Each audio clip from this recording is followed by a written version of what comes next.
어느 중년 부인이 은행에 가서 수표를 현금으로 바꾸려고 했습니다. 은행원이 중년 부인에게 수표 뒷면에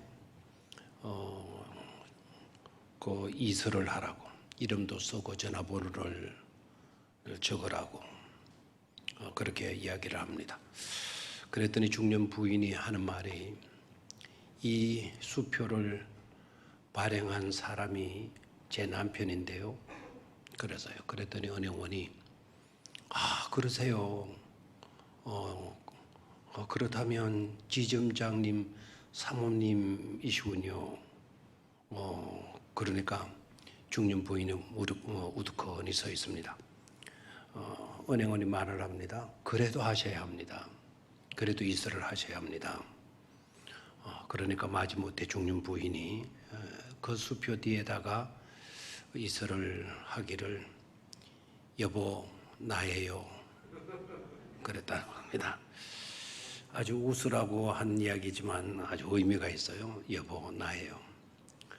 오늘 우중이지만 하나님 앞에 나와서 기도하는 저와 여러분들, 하나님 저예요. 이렇게만 대답해도, 이렇게만 고백해도 하나님이 기쁘시게 들으시겠죠, 그죠? 하나님 저예요. 하나님 아버지 바로 나예요. 이거 얼마나 좋은 고백인지 몰라요?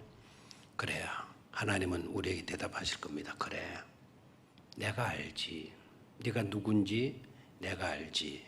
대답하실 줄로 믿습니다.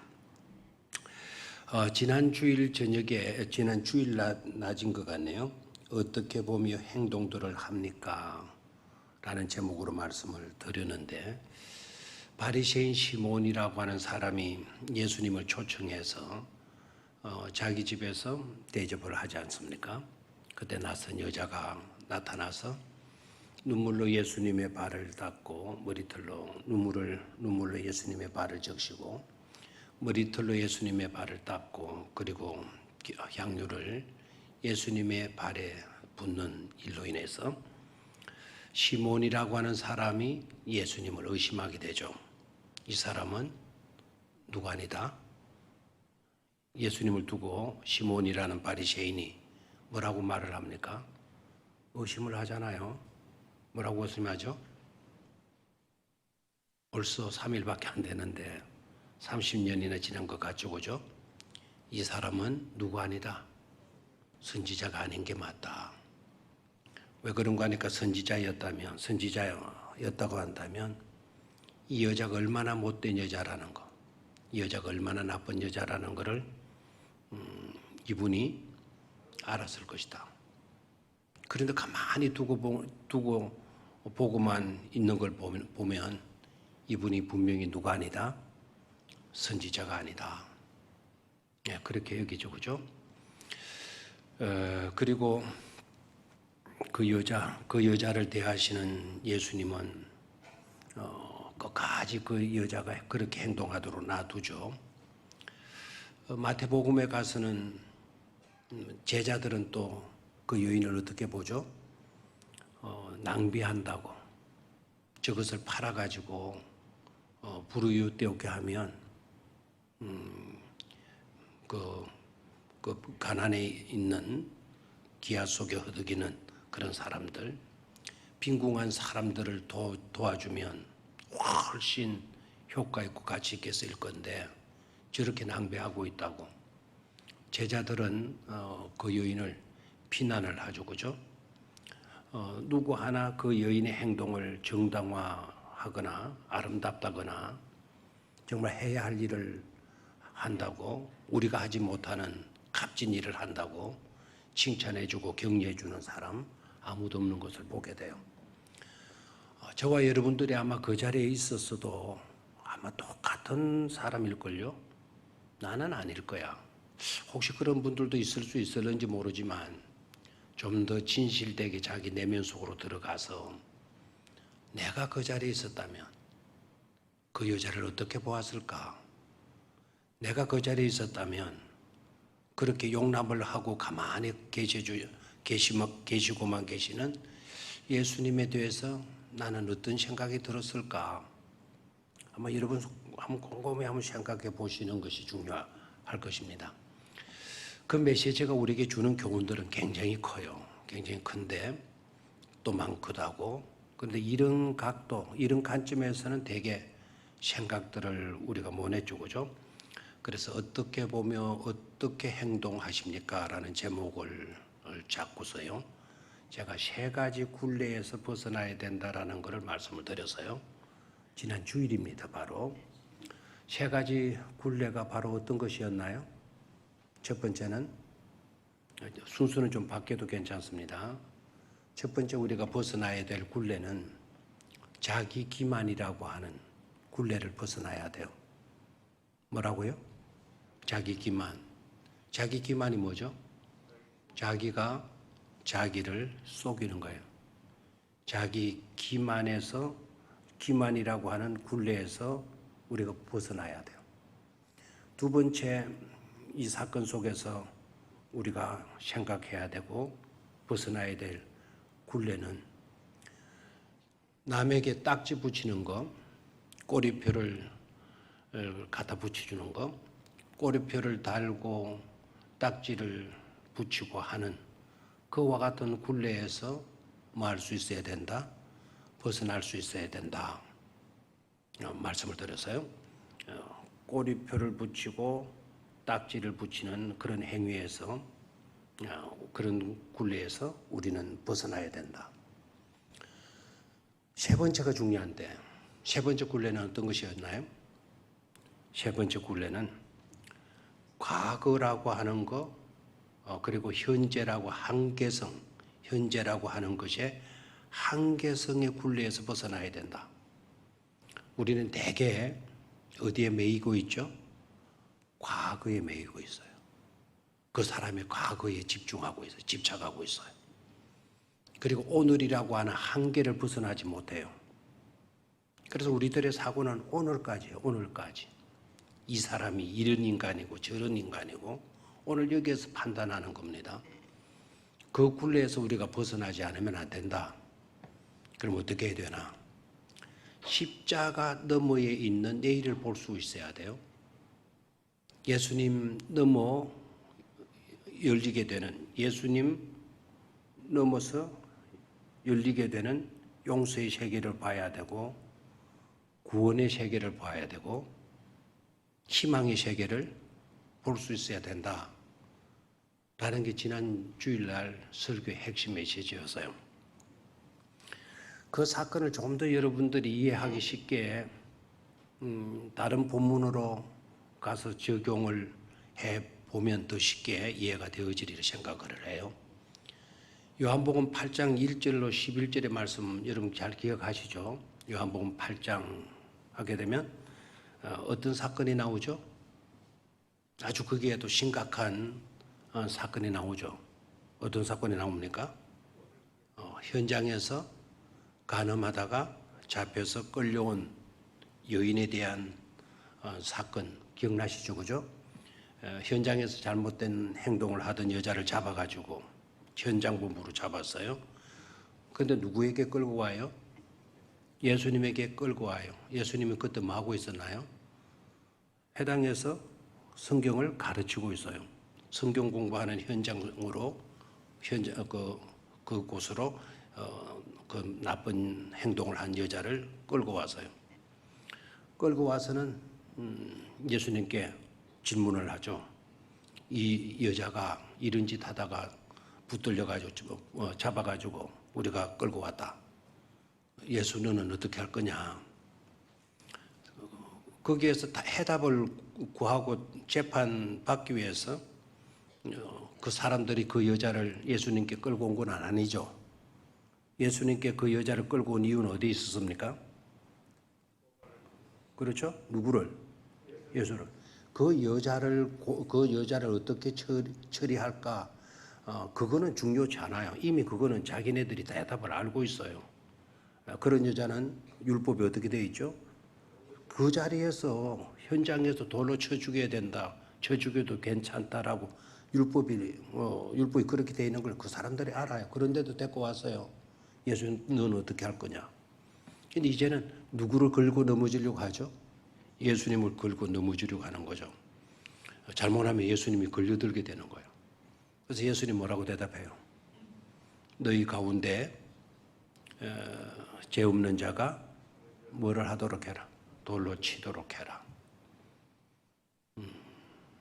그러니까 예수님을 걸려고 했던 사람들이 예수님을 걸 수가 없게 돼요.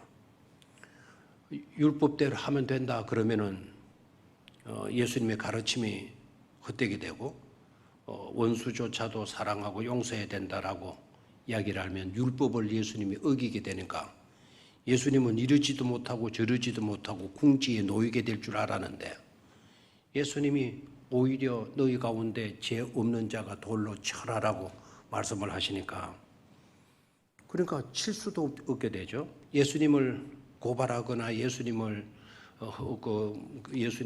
예수님을 걸고 넘어지거나 이렇게 할 수가 없게 된 거죠. 예수님은 치라 그랬고 치되 죄 없는 자가 돌로 치라 그랬고 그러니까 아무도 칠 수 있는 사람이 있다 없다? 없다. 그래서 뿔뿔이 사람들이 손에 들었던 돌을 땅에 던지고 뿔뿔이 돌아가고 말았다. 그리고 결국에는 누가 남았죠? 예수님과 여자만 남았죠. 예수님이 떨고 있는 공포에 사로잡혀 있는 수치와 공포에 사로잡혀 있는 그 여인을 향해서 묻죠. 여인아, 너를 정죄하는 자가 있느냐? 너를 정죄하는 자들이 있느냐? 라고 물었죠. 여자가 뭐라고 대답했어요? 뭐라고 대답했나요? 주여 없나이다. 그냥 주여 없나이다 이러진 않았겠죠. 그리고 바로 즉석에서 대답하지도 않았겠죠. 여인아, 너를 정죄하는 자들이 어디 있냐? 라고 물었을 때 아마 그때의 상황을 그림으로 그려본다면 이 여자는 고개를 딱 이렇게 들고 앉아있지는 않았을 거 아닙니까? 고개를 땅에 숙이고 감히 고개를 들 그런 형편이 아니잖아요. 고개를 숙이고 있었을 거고 예수님의 질문이 떨어졌으니까 고개를 숙이고는 알 수가 없으니까 고개를 살못이 들었을 것이고 그 여자가 고개를 살못이 들고 눈을 떴을 때 사람이 보였을까요? 안 보였을까요? 그녀 앞에 누가 있죠? 예수님이 제일 먼저 누구를 봤어요? 예수님을 봤겠죠. 그리고 동쪽을 보고 서쪽을 돌아보고 그리고 고개를 돌려서 뒤쪽도 봤겠죠. 자, 그런데 이 여자 대답이 뭡니까? 주여 없나이다 그랬죠. 자, 우리 교회 성도님들은 그 말이 어떤 말인가라는 것을 여러분이 아시고 계실 거예요. 자, 그 말은 확실한 바른 답이다, 틀린 말이다. 그 말은 정답이다, 틀렸다? 틀렸다. 왜 틀렸죠? 예수님이 거기에 계시는데 주여 없나이다 그랬어요. 아무도 없나이다. 틀린 말이죠. 그러나 한편으로는 그 말은 또 맞는 대답일 수도 있어요. 맞는 대답. 사람이 있는데 없다고 그랬는데 무슨 맞는 대답이냐고 이렇게 생각할 수도 있죠. 그러나 조금 생각해 봐요. 여자는 이미 예수는 자기를 정죄하실 분이 아니라 용서하실 분으로 알고 있고 믿고 있었을 수도 있죠. 이해가 돼요? 그래서 주여 없나이다라고 하는 이 말은 잘못된 말일 수도 있고 한편으로는 이분만큼은 나를 정죄하실 수 있는 분이지만 그야말로 죄 없는 자는 예수님밖에 없잖아요. 너희 가운데 죄 없는 자가 돌로 쳐라 했을 때 돌로 칠 수 있는 사람은 그 가운데 있었다 없었다? 있었다 없었다? 그 가운데 없었지만은 칠 수 있는 사람이 그 현장에는 한 분이 계셨잖아요. 그분이 바로 누구예요? 예수님이에요. 그래서 그 여인이 아무도 없나이다 라고 대답했을 때 여인아, 나도 너를 정죄하지 않는다. 그 말이 아주 중요해요. 나도 너를 정죄하지 아니하노니. 그 말 속에는 우리 주님 자신은 뭐 할 수 있다는 거죠. 정죄할 수 있지만 나도 너를 정죄하지 않노니 가서 다시는 마지 말아라. 죄 짓지 말도록 해라. 그렇게 말씀하셔요. 자, 그 현장 속에도 잘 들여다보십시오. 그 현장 속에도 잘 들여다보면 자기 기만, 그 다음에 꼬리표 다는 문제, 그리고 예수님 너머의 과거와 현재라고 하는 그 한계성의 굴레, 그 굴레에 놓여 있는 것을 보게 돼요. 자기 기만의 굴레에 놓여 있는 사람들이 누구냐? 돌 들고 서 있는 사람들이에요. 그 여인을 끌고 온 사람들, 그 여인을 처형하기 위해서 손에 돌들을 쥐고 있는 그 사람들이 어느 굴레에 놓여 있다? 자기 기만이라고 하는 굴레에 갇혀 있지 않았습니까?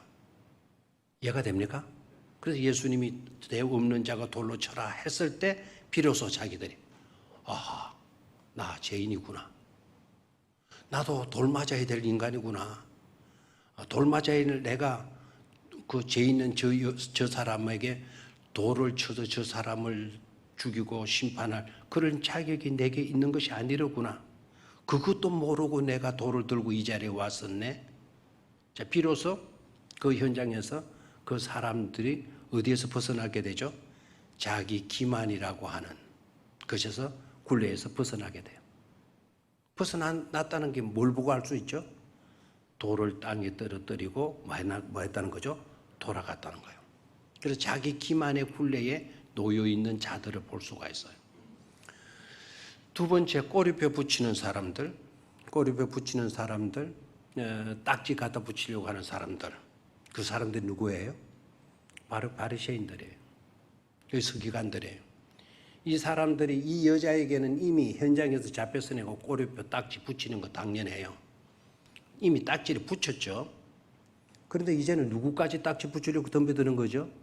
예수님까지도 딱지 붙이려고 꼬리표 붙이려고 오늘 덤벼드는 거 아닙니까? 그래, 이 사람들은 어느 굴레에 매여서 사는 사람들이다? 꼬리표 딱지 붙이는 굴레라고 하는 곳에 놓여서 거기에 매여서 살아가는 사람들이에요. 맞아요. 맞죠? 세 번째.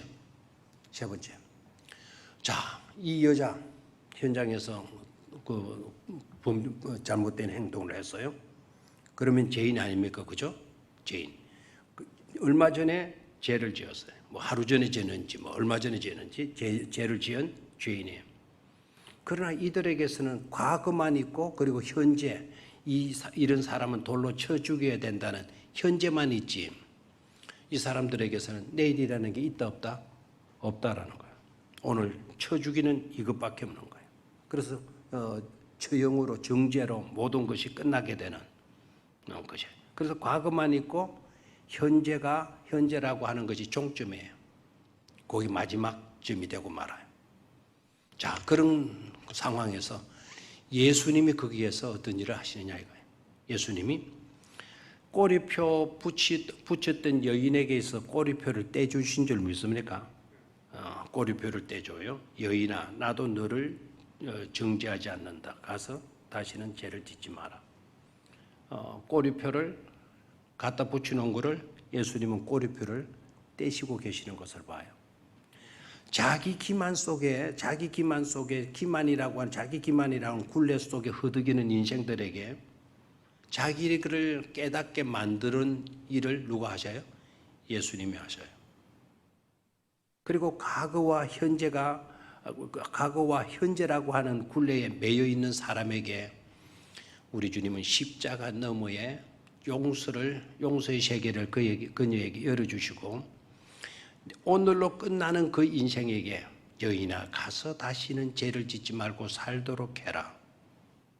내일을 보장해주고 내일을 살아갈 수 있도록 우리 주님은 그 굴레에서 벗어나게 해주시는 것을 볼 수가 있죠.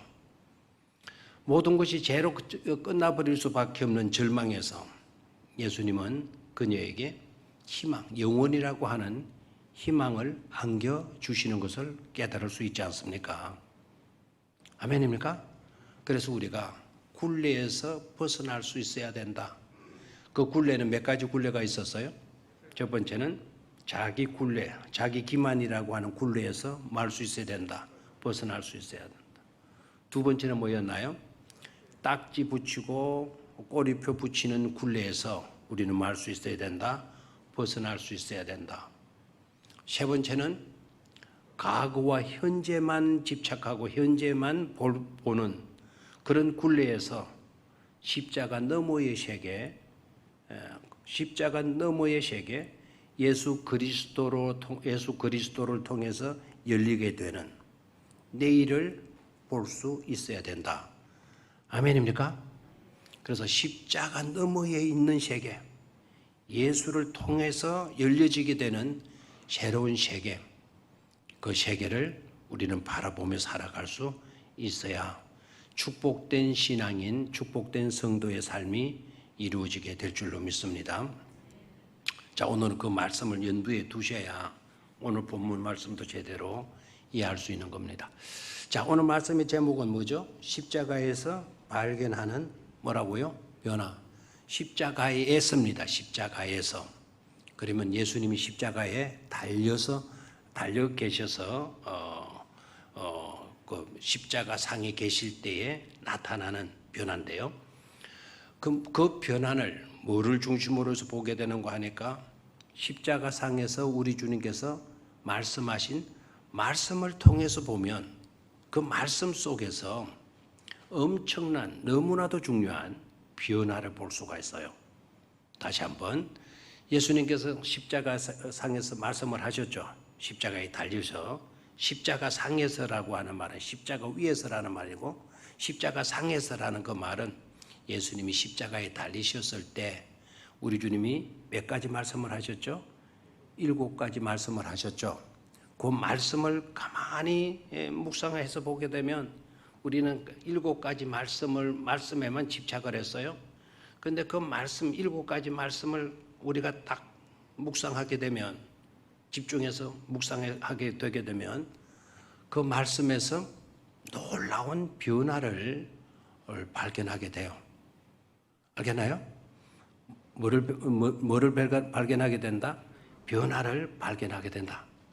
조금 졸지 말고 날씨가 비가 오고 하니까 습기가 차고 하니까 조금 피곤하고 졸리고 나른해지죠, 그죠? 나른해지는 걸 또 어떻게 하겠어요? 근데 십자가 상에 달려있다 생각하면 나른할 사람 아무도 없겠죠. 조금 우리 주님이 십자가 상에 달리셔서 하신 말씀, 그러니까 눈 감으면 자꾸 엉뚱한 것으로 묵상이 되기 쉬워요. 엉뚱한 사진이 자꾸 머릿속에 그려지게 돼요. 그러면은 집중적인 은혜로운 신령과 진정으로 예배하는 일들이 방해받게 돼요. 자, 정신을 똑바로 차리고요. 자, 첫 번째는 오늘 요한복음 3장 16절에서 21절까지 읽었는데 십자가 상에서 예수님이 아주 유명한 말씀을 하시죠. 십자가 상에서 첫 번째 말씀이죠. 누가복음 21장 34절 말씀, 23장 34절 말씀이죠. 누가복음 23장 34절. 십자가 상에서 예수님이 제일 먼저 하신 말씀이 뭐죠? 용서죠. 아버지여, 저들의 죄를 마여 주십시오. 용서하여 주십시오. 저들은 자기들이 무슨 짓을 하는지, 무슨 행동을 하고 있는지 저들은 뭐한다? 모른다. 다시 말하면 우리가 너무나도 쉽게 별명하는 말들이 있죠. 몰라서 그랬어요. 네, 모르고 그랬어요. 우리가 쉽게 변명하는 말을 그 말로 예수님이 십자가상에서 기도하셔요. 자기를 괴롭히고 자기를 박해하고 자기를 힘들게 하는 그 박해하고 힘든 정도가 아니죠. 자기를 십자가에 못을 박고 죽이려고 하는 그 사람들을 두고 예수님이 기도하셔요. 그 기도의 내용이 뭡니까? 어떤 내용이죠? 벌 주라는 것입니까? 아니면 용서해달라는 겁니까? 용서죠, 그죠? 벌을 내려라. 벼락을 때려 죽여버려라. 죽이게 해 주십시오. 그런 기도를 드린 것이 아니라 아버지여 저들의 죄를 마저 주십시오. 용서하여 주십시오. Father, 아버지여, forgive them. 그들을 forgive 해달라. 용서해 주십시오. 여기에 용서라고 하는 말, 이 용서라고 하는 말에다가 여러분 밑줄을 긋고 거기에다가 좀 적어 놓으시면 좋겠어요. 옮긴다라는 뜻이에요. 옮긴다, 옮겨놓다, 옮겨놓다. 그게 뭐라고요? 용서하다. 영어로는 forgive, 주기 위해서라고 하는 의미를 갖고 있지만 헬라 원문으로 보게 되면 옮겨놓다. 아버지여, 저들을 옮겨놓아 주시옵소서. 그러면 어디에서 옮겨놓아란 말인가? 어디에서 어디로 옮겨놓아 달라는 기도인가? 벌받고 심판받을 자리, 그 자리에 그냥 두지 마시고 벌받고 심판받을 자리, 그곳에서 이들을 뭐하게 해 주십시오? 옮겨놓아 주십시오. 그러니까 벌이 없는 곳으로, 심판이 없는 곳으로, 벌받지 않을, 심판받지 않을 그런 곳으로 이 사람들을 뭐 해 주십시오? 옮겨 놓아 주십시오라고 하는 내용이에요. 자, 그래도 아멘이 안 됩니까? 벌 받을 수밖에 없는 심판의 자리에 놓여 있는 인생들을 어떻게 하라고요? 옮겨 놓아 달라고. 어떤 자리로? 심판이 없는 자리로, 벌이 없는 그런 자리로 옮겨 놓아 주십시오. 저들이 알지 못합니다. 저들이 알지 못하고 이와 같이 행동하는 겁니다. 감히 인간이 예수님을 십자가에 못 박는다는 것은 감히 인간이 하나님을 처형하고 있는 거 아닙니까? 하나님을 처형하는 그 죄를 어떻게 피할 수가 있단 말입니까? 사람이 하나님을 못 받고 하나님을 처형하고 하나님을 모욕하고 하나님을 괴롭히는 그와 같은 자들을 옮겨 놓아 주십시오. 벌이 없는 곳으로, 심판이 없는 곳으로, 정죄가 없는 곳으로 옮겨 놓아 주십시오. 왜 그런 거 하니까 저들이 하고 있는 짓이 어떤 짓인지를 몰라서 그러는 것입니다. 그러니 옮겨 놓아 주십시오. 예수님이 십자가상에서 말씀하신 거예요. 되나요? 자, 십자가상에서 첫 번째 하신 말씀이 뭐에 대한 말씀이다? 용서에 대한 말씀이다.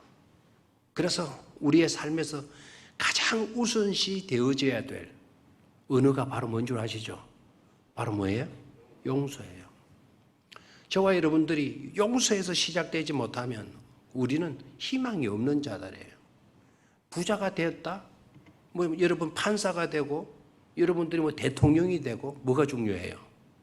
용서가 지금 전제되지 않았다고 한다면 심판받을 사람에게 대통령 되면 못해요. 정죄받을 사람이 부자 되면 뭐해요? 그래서 우리의 삶에서 가장 선제적 요소는 바로 뭐예요? 용서이다 하는 겁니다.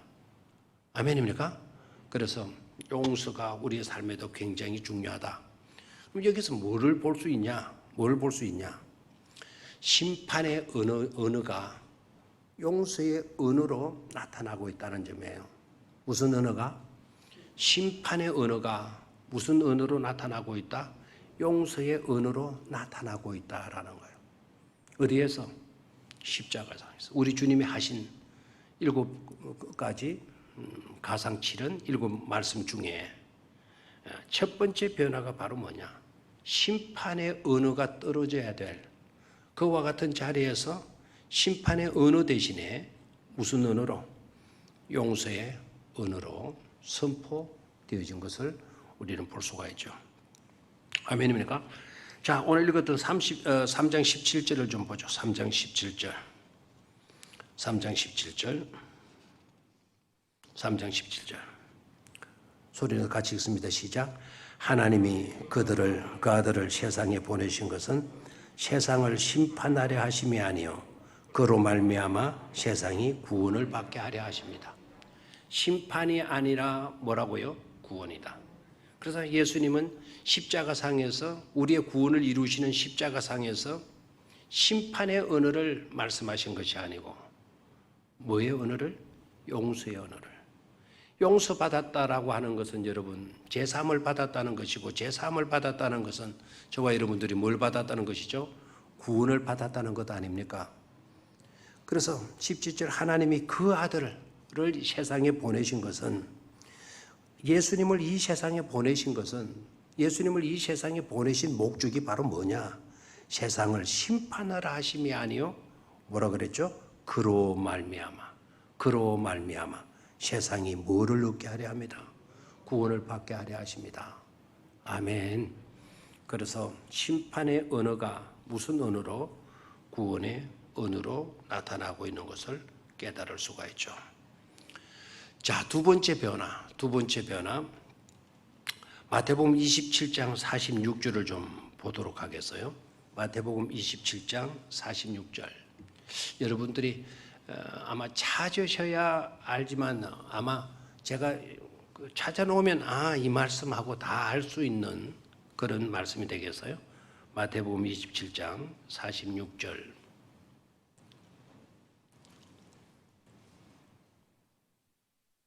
찾았나요? 자, 시작.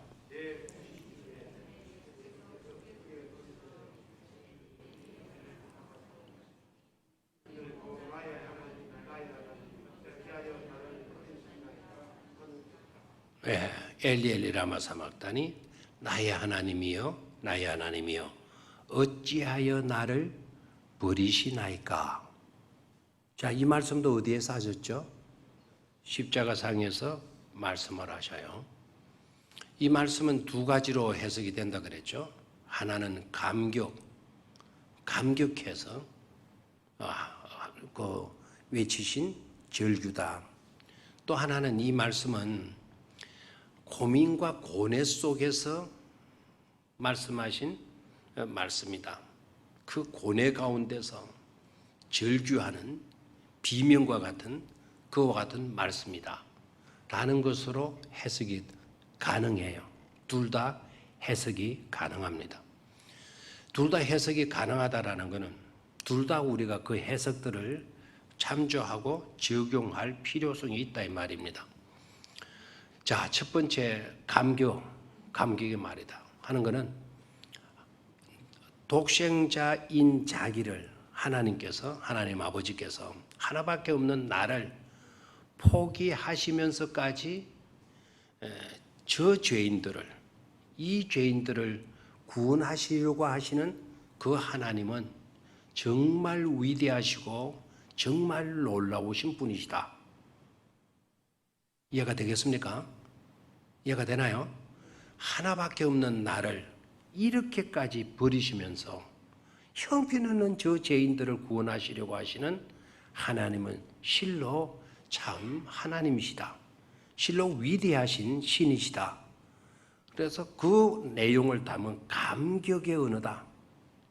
너무너무 우리 주님께서 비록 그렇게 고난을 당하시고 고통을 당하고 계시지만 그렇게까지 하시면서 저 죄인들을 구원하시려고 하시는 그 하나님은 정말 놀랍다라는 거예요. 그 감격에서 하신 말씀이고요. 또 하나는 이거는 고뇌에 찬 말씀이다. 고뇌 어린 말씀이다. 너무 힘들고 어렵고 고통스러우니까 자신의 죄 때문이 아니고 바로 우리들의 그 죄값이 얼마나 처절한가, 얼마나 무서운가, 얼마나 고통스러운 것인가를 몸소 주님 자신이 체험하시면서 절규의 말씀이다라는 거예요. 자, 한 곳 더 봅니다. 누가복음 23장 46절을 보도록 하겠어요. 누가복음 23장 46절.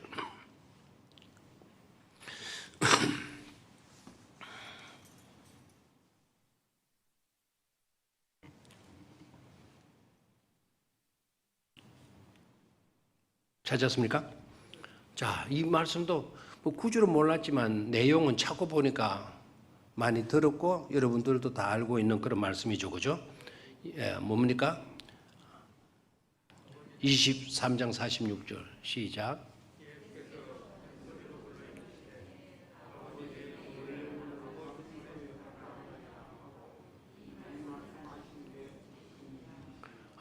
그렇죠. 아버지요.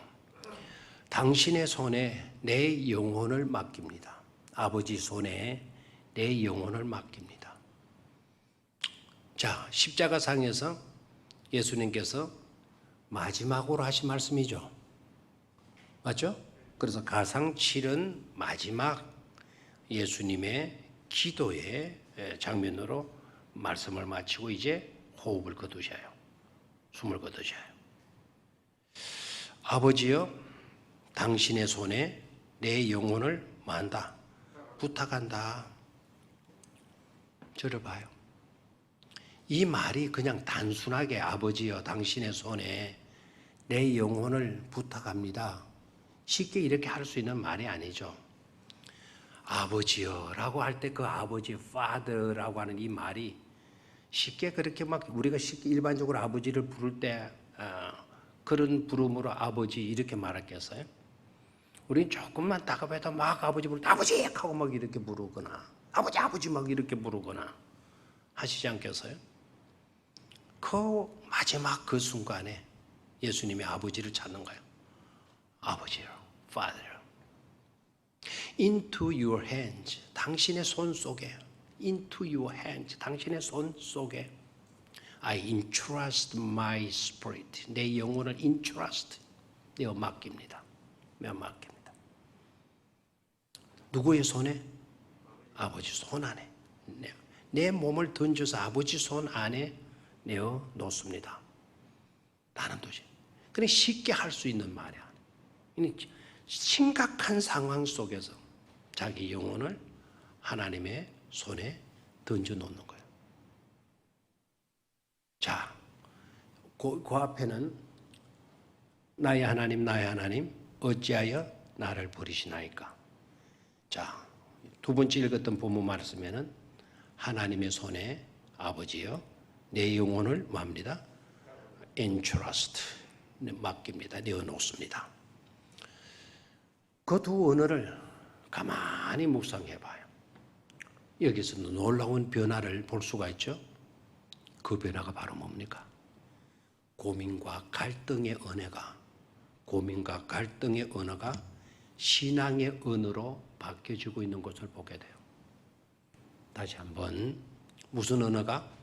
고민과 갈등, 고뇌, 고민, 갈등의 언어가 무슨 언어로? 신앙의 언어로 바뀌고 있는 것을 보게 돼요. 아버지의 내 영혼을 아버지 속에 entrust, 위탁합니다. 맡깁니다. 의탁합니다. 내어놓습니다. 이건 무슨 언어죠? 신앙의 언어죠. 아멘입니까? 여러분, 예수 그리스도를 믿는다라고 하는 그 말, 믿는다라고 하는 말은 모셔드리고 내어 맡긴다. 예수님을 내 마음속에 영접해드리고 영접하신 그분께, 영접해 놓은 그분께 내 모든 것을 내어 맡기는 것. 그게 믿음 아닙니까? 그래서 위탁한다, 의지한다, 기댄다 라는 이런 의미가 바로 신앙이에요. 신앙. 그래서 갈등과 고뇌의 언어가 무슨 언어로 바뀌어지고 있다? 신앙의 언어로 바뀌어지고 있다라는 거죠. 이게 우리들의 삶에도 굉장히 중요하죠. 우리가 어떤 문제를 당하게 되면 불안에 떨게 되거든요. 사시나무 들듯 흔들리게 돼요. 내가 굉장한 믿음이 있는지 싶었죠. 평안할 때는 최고인 줄 알았죠. 그러나 막상 어떤 위기에 부딪히고 보니까 형편없어요. 사시나무 떨듯 떨고 있는 거예요. 온데간데 없어요. 그러나 그러다가 다시 정신이 차려지고 하나님의 은혜가, 성령의 감동이 내게 임하게 되어지면서 모든 것을 다시 누구께 맡기게 되죠? 하나님께 내어 맡기게 돼요. 그게 신앙의 언어로 바뀌게 되는 축복이죠. 여러분 욥기 알죠? 욥기의 주제가 바로 뭡니까? 평탄했던 그거를 마귀가 두고 보지를 못하는 거예요. 하나님이 욥에게 잘해 주어 가지고 욥이 저렇게 잘 살고 있는 것으로 욥도 흔들어 놓으면 별 수 없을 거라고. 그래서 하나님 허락도 하시잖아요. 그래서 갑자기 욥이 엄청난 고난을 당하게 되죠. 그래야 안 그래요? 하루아침에 많던 재산, 하루아침에 10자녀들, 하루아침에 내 건강, 온데간데 없이 다 사라져 버렸어요. 이 얼마나 여러분 고통스러워요. 재산을 100만 원만 잃어도 아까워서 못 견디는데, 우리는 머리만 아프도 못 견딘다고 못 살겠다고 그러는데, 자식 하나만 어디 죽은 것이 아니라 자식 하나 어디 병이 나가지고 불치병이 나 있어, 그것만 가지고도 우리는 늘 고민하며 살아야 되는데, 그런데 욥기서의 주제가 바로 뭡니까? 이게 인생이야. 이렇게 인생은 고뇌에 사로잡혀 사는 거야. 그게 아니잖아요. 욥기서의 결론은 바로 어디로 가요? 그런 고뇌에서 다시 신앙의 은으로 바뀌어지게 돼요. 아멘입니까? 그게 우리 믿음의 사람들에게, 하나님을 섬기는 사람들에게 주어지는 은총이 바로 그것 아닙니까? 우리에게 주어지는 특별한 사랑이요, 은혜요, 축복이 바로 그러한 내용이에요. 오늘 비록 우리가 고뇌에 찬 은혜를 할 수밖에 없다 하더라도, 아프다, 괴롭다, 힘들다, 왜 이렇게 아픈 데가 많노? 왜 이렇게 힘이 없노? 이와 같은 은혜를 쏟아낼 수밖에 없는 우리를 알지라도, 그러나 우리의 끝에 가서는 우리 주님이 그러하셨던 우리의 은혜도 신앙의 은혜로 바뀌어지게 된다, 이 말입니다. 아버지여, 내 영혼을 누구께 맡깁니다? 아버지께 내 영혼을 몽땅 내어 맡기겠습니다. 그러면 누가 책임져 주세요? 하나님이 책임져 주시는 줄을 믿습니까? 마지막 세 번째로 요한복음 19장 28절을 봅니다. 요한복음 19장만 이제 찾아놔도 되겠어. 마지막에 요한복음 19장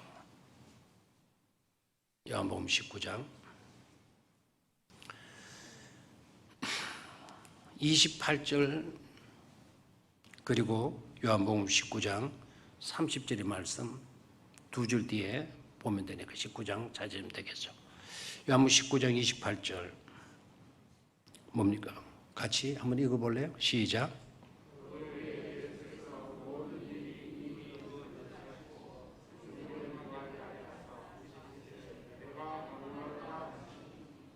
내가 마다 목마르다. 목마름. 내가 목마르다. 이 목마름은 그냥 빈둥빈둥 놀아가지고 생기는 목마름이 아니에요. 이 목마름은 우리가 바닷물을 마시고 짠 것을 많이 마셔가지고 목마름이 아닙니다. 이 목마름은 우리의 인류의 죄의 모든 문제를 처리하기 위한, 그래서 땀 흘림과 갈증을 의미하게 돼요. 됐죠? 그래서 목마르다라는 말씀을 하셔요. 자, 두 절 뒤로 가서 요한복음 19장 30절을 봅니다. 요한복음 19장 30절 찾았습니까? 자, 같이 한번 읽어볼까요?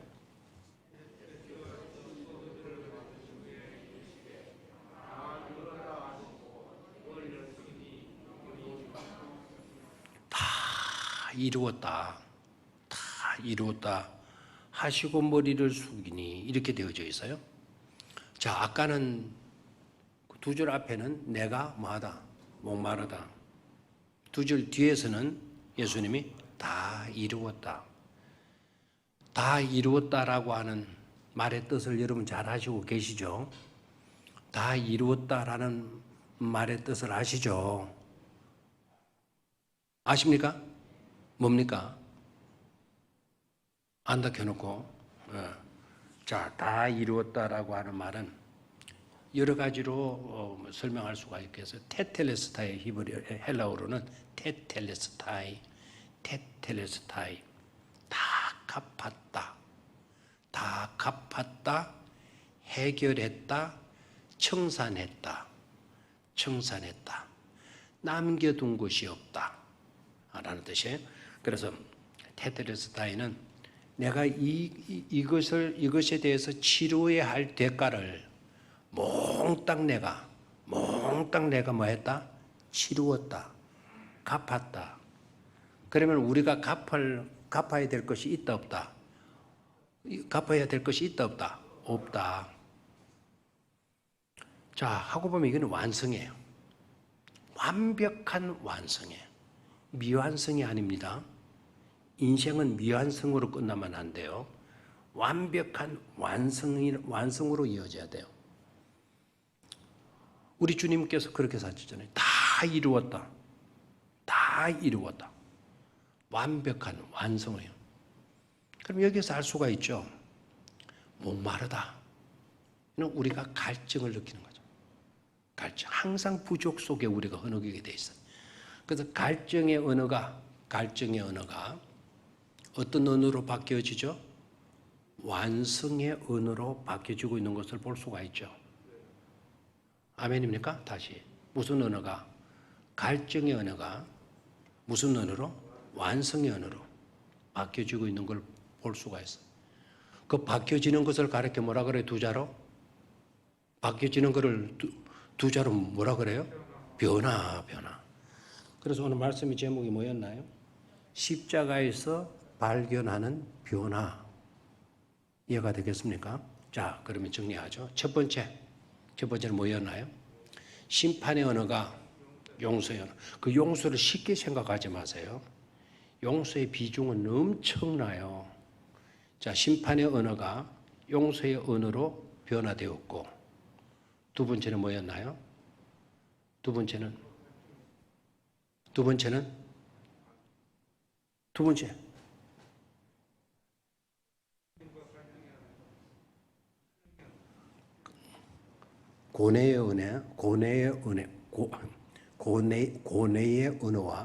고뇌의 언어, 갈등의 언어가 무슨 언어로? 신앙의 언어로. 신앙의 언어는 맡깁니다. 하나님의 그 손 안에 내 모든 것을 내어 놓습니다. 맡긴다. 의탁한다. 그래서 고뇌의 언어가 무슨 언어로? 신앙의 언어로의 변화를 보게 되고요. 세 번째는 뭐였죠? 세 번째는 갈증의 언어, 갈등이 아니고 갈증, 목마름, 갈증의 언어가 무슨 언어로? 완성의 언어로. 아멘입니까? 우리는 바로 이와 같은 변화의 은혜 속에서 살아가고 있는 자들이죠. 또 우리가 앞으로 누릴 축복의 엄청난 사실들 아닙니까? 아멘입니까? 자, 다시 한번 큰 소리로 외치시길 바랍니다. 첫 번째는 어떤 변화? 심판의 언어가 용서의 언어로. 다시 크게 시작. 심판의 언어가 용서의 언어로. 한 번 더 크게 할 수 없나요? 다시 시작. 심판의 언어가 용서의 언어로. 두 번째는 고뇌의 언어. 하나를 통일합시다. 고뇌의 언어가 신앙의 언어로. 자, 두 번째 시작. 고뇌의 언어가 신앙의 언어로의 변화입니다. 세 번째, 큰 소리 할 수 있겠죠? 세 번째는 뭡니까? 갈증의 언어가 완성의 언어로. 다 이루었다의 언어로의 변화. 이 변화 속에 거하는 축복된 성도들이 되시기를 주의 이름으로 축원합니다. 하나님